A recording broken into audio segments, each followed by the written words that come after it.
Thank you Shri Shivashish Khuntia ji. Next member to speak is Shri Manoj Kumar Jha, 15 minute. जी शुक्रिया, शुक्रिया वाइस चेयरमैन साहब, शुक्रिया तमाम सदस्यों का जो नए चुन के आए हैं, शुक्रिया इस मैंडेट का भी जिसने दोनों पक्षों को एक संदेश दिया है। सबका शुक्रिया अदा करते हुए मैं सबसे पहली चीज़ कहूँगा कि महामहिम के एड्रेस को अंग्रेजी में कहते हैं एड्रेस और हिंदी में कहते हैं अभिभाषण। मैंने बीते वीकेंड पर काफ़ी सर्च किया कि अभी उपसर्ग लगाने के पीछे मंशा क्या होगी, तो जितने मुझे तत्व मिले उससे ये लगा कि कोई बहुत बड़ी चीज़ होती है। मुझे स्मरण हुआ लोकसभा में प्रोफेसर हिरेन मुखर्जी थे, वो कहा करते थे कि अभिभाषण यानी प्रेसिडेंशियल एड्रेस पक्ष और विपक्ष को मिलकर लिखना चाहिए। पक्ष सिर्फ अगर लिखता है, या उस वक्त कह रहे थे हिरेन मुखर्जी, तो कोशिश ये होती है कि दृष्टिहीनों को चश्मा पकड़ा दिया जाए। हमारी कोशिश वो नहीं होनी चाहिए। मैंने पिछली दफा भी कहा था, अब कब ये बदलाव होगा मैं नहीं जानता, लेकिन इस मैंडेट को मैं सबसे पहले बोलूंगा, उसके बाद बिंदुवार कुछ चीजों पर पैरा दर पैरा जो अभिभाषण के संदर्भ थे। शुक्रिया बहुत बहुत। तो वाइस चेयरमैन साहब, मैं उन बातों का बहुत जिक्र नहीं करूंगा जो उनकी बातों में शुमार नहीं थी। अब ये मैंडेट की बहुत चर्चा हो रही है, मैं नहीं जाना चाहता हूं। किसी ने कहा अब की बार फलाना पार चिलाना पार, हमने ये कहा, लेकिन मैंडेट दोनों के लिए एक बात कहता है। उधर मैंडेट कहता है कि मैं, मेरा, मुझको की सीमा होती है, आत्ममुग्धता की सीमा होती है, व्यक्ति केंद्रित विमर्श की सीमा होती है, लोकतंत्र में सामूहिकता बहाल होनी चाहिए। और हमारे लिए संदेश है कि आपने जो कुछ किया शायद इनफ नहीं था। अगर हम किताब संविधान के हाथ में ले रहे हैं तो इसके पन्ना दर पन्ना, सफा दर सफा, हरफ दर हरफ हमको जीना पड़ेगा, लोगों को भरोसा दिलाना पड़ेगा। लेकिन हाँ, इस मैंडेट की कुछ खूबसूरत चीजें बता रहा हूं। लोकतंत्र में सामूहिकता बहाल हुई। मैंने बीते 10 वर्ष से कान तरस गए थे एनडीए सुनने को। बीते 1 महीना में इतनी बार एनडीए सुना, दिल को बहुत सुकून हुआ। यकीन मानिए, विपक्ष में है, शत्रु नहीं है, लेकिन व्यक्ति केंद्रित विमर्श से यह मैंडेट आपको भी बाहर ले आया, वो बेहद आवश्यक था।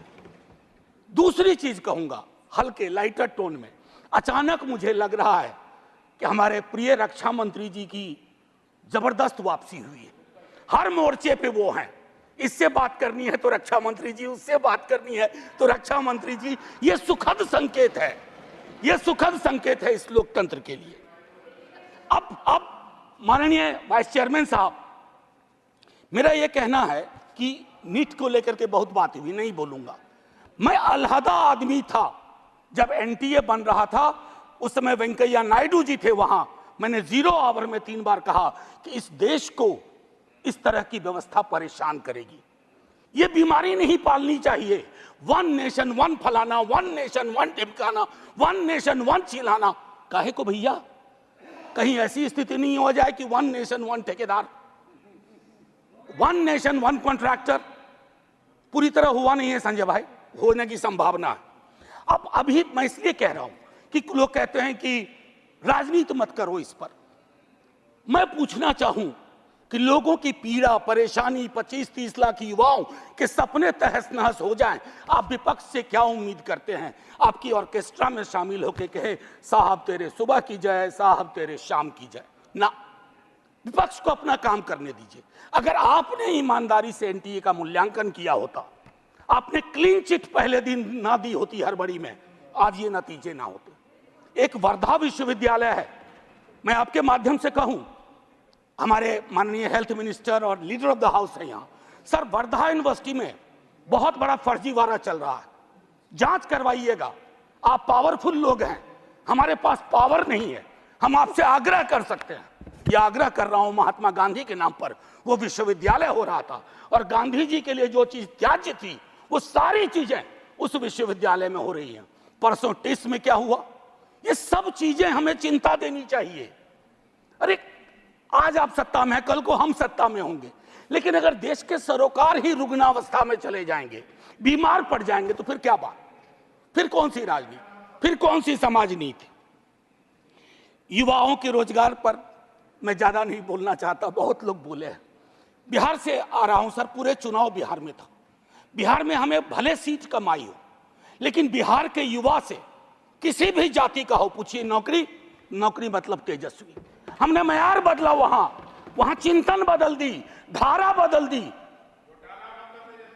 आपकी मर्जी है, कुछ भी कहिए, आप लोग तो जज भी हैं, इन्वेस्टिगेटिव एजेंसी है। मैं हाथ जोड़ के विनती करता हूं, जितनी गालियां मुझको देनी है अपने भाषण में दे लीजिएगा, खूब दीजिए गाली। आदी हो गए हम गाली सुनने के, फिर सुन लेंगे आपसे गाली, लेकिन कुछ बातें रखने दीजिए। NIOS DLED का मसला है, आप ही ने बनाया, आप ही ने उसको डिलेजिटिमाइज कर दिया। भटक रहे हैं हजारों बच्चे, शिक्षा प्रेरक का वही हाल है। तो मैं ये कहना चाहता हूं कि देश में बहुत बुरा हुआ चुनाव के दौर में। भैंस, मंगलसूत्र, मुजरा, टोटी तोड़ ले जाएगा, बिजली काट देगा। सर परेशान हुए हम लोग। मैं चुनाव देख रहा था बैकरूम से, कंप्लेन कर रहा था इलेक्शन कमीशन को, जिसको दाद दी गई है अभिभाषण में। सर कंप्लेन फर्स्ट फेज में किया, परसों मेल आता है, परसों, डे फॉर यस्टरडे, अपना नाम, पता, असेंबली नंबर, मोबाइल नंबर भेजिए। अब किस बात का भैया, अब किस बात का? ये व्यवस्थाएं हैं। इलेक्शन कमीशन की क्रेडिबिलिटी पे एक सर्वे हुआ, 28% लोगों का सिर्फ भरोसा है। इससे ज्यादा भरोसा तो पंचायत वेब सीरीज में फुलेरा के ग्राम प्रधान का है। लोगों को यह सोचना चाहिए। मैं sir mathematical length of tenure के आधार पर नेहरू बनाने की कोशिश हो रही है। Sir mathematical length of tenure से नेहरू नहीं बनता। नेहरू बनता है जो गर्म हवा को पी सके, दूसरे के जख्म को देख करके उस पर मलहम लगाए, जख्म कुरेदे नहीं, जख्म पे नमक ना छिड़के, वो होता है नेहरू। तो सिर्फ मैथमेटिकल इससे। अब सर आपको एक छोटी चीज बताऊं, जातिगत जनगणना की मांग की थी, हमारे जदयू के साथी लोग भी थे, अभी हैं मंत्री जी प्रणाम, हमारे जदयू के साथी लोग भी थे। नीतीश जी, तेजस्वी जी ने मिलकर सर्वेक्षण कराया। सर को मैडम कोर्ट में आया, कोर्ट में कौन खड़े हुए यहां, नाम लूं, सॉलिसिटर जनरल ने रोकने की कोशिश की। किसके इशारे पे हो रहा है? एक तरफ आप कहते हैं वंचितों का कोई नुकसान नहीं होने देंगे, और दूसरी तरफ आप इस प्रकार की कोशिशें करते हैं। आज बिहार की सबसे बड़ी मांग है कि सर्वेक्षण के बाद जो आरक्षण का आधार बढ़ाया गया उसको 9वीं अनुसूची में डालिए। अभी पटना उच्च न्यायालय का एक निर्णय आया है, हम इंतजार करते रहे हैं सरकार से, बिहार की सरकार से कि वो चैलेंज करे इसको, नहीं तो राष्ट्रीय जनता दल पिटीशन लेके जाएगा सुप्रीम कोर्ट। सर आप बोल दीजिएगा, अभी तक गई नहीं है, मुझे भी जानकारी है सर, बहुत फॉलो करता हूं क्लोजली, बहुत क्लोजली फॉलो करता हूं। सर अभी महामहिम ने मेजॉरिटी की बात की, मैं उस पर शुरू में बोल चुका हूं। लेजिस्लेटिव मेजॉरिटी को हमेशा मॉरल मेजॉरिटी के सापेक्ष रखना होगा, मॉरल मेजॉरिटी के सापेक्ष। अगर आप मॉरल मेजॉरिटी से नहीं चलाते हैं तो लेजिस्लेटिव मेजॉरिटी जिस दिन साइकिल पे तीर सवार हुआ ना, ये उड़ जाएगा। साइकिल चुनाव चिन्ह है टीडीपी का, और तीर हमारे रामनाथ भाई का, जनता दल यूनाइटेड का। एनीवे भाजपा का देखिए, कभी कभी मैंडेट कितना खूबसूरत काम करता है। हम बचपने से बीजेपी को मैं फॉलो कर रहा हूं, सारी पार्टीज को करता हूं, बीजेपी को भी कर रहा हूं। बीजेपी का संकल्प पत्र हुआ करता था, इस बार वो हो गया था मोदी जी की गारंटी। इस डेमोक्रेटाइजेशन का जो मैंडेट है, इससे आपको बहुत बड़ा फायदा है। व्यक्ति के समक्ष कोई भी दल समर्पित ना हो जाए, ये मैं समझता हूं उपलब्धि आप लोगों की भी है जी। आरजेडी गारंटी नहीं लिखती है व्यक्ति की।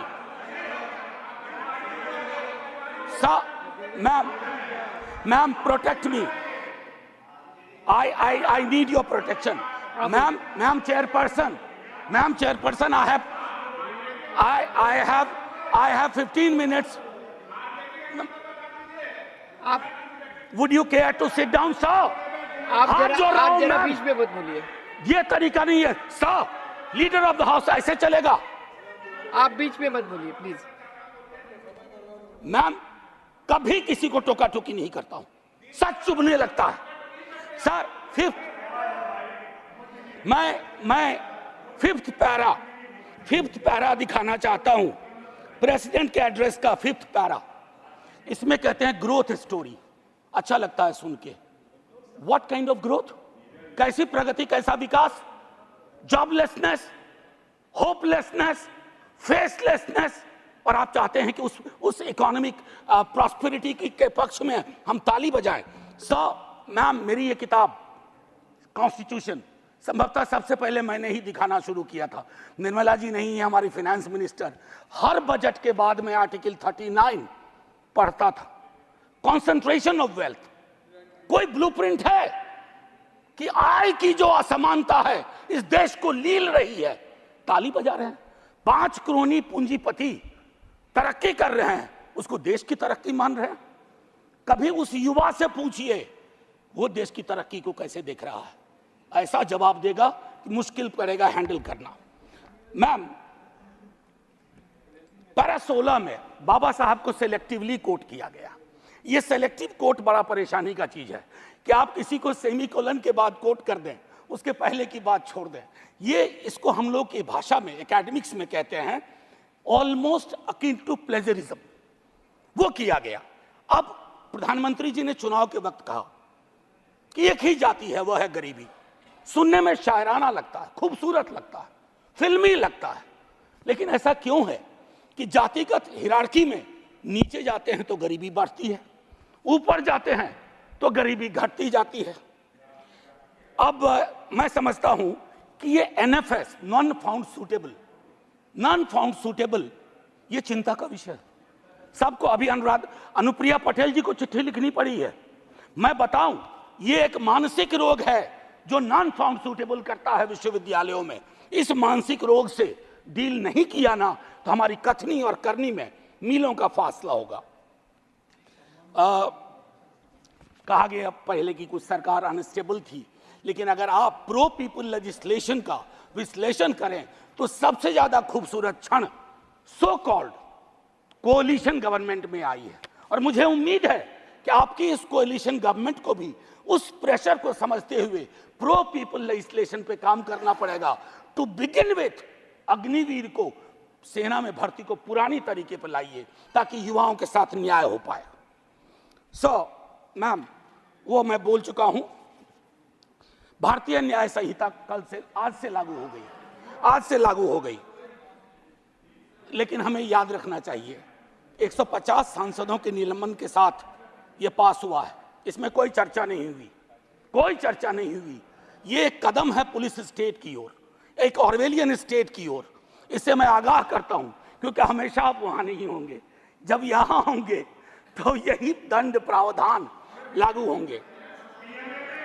मैं और सुनिए, para 26 disruptive forces are conspiring to weaken democracy.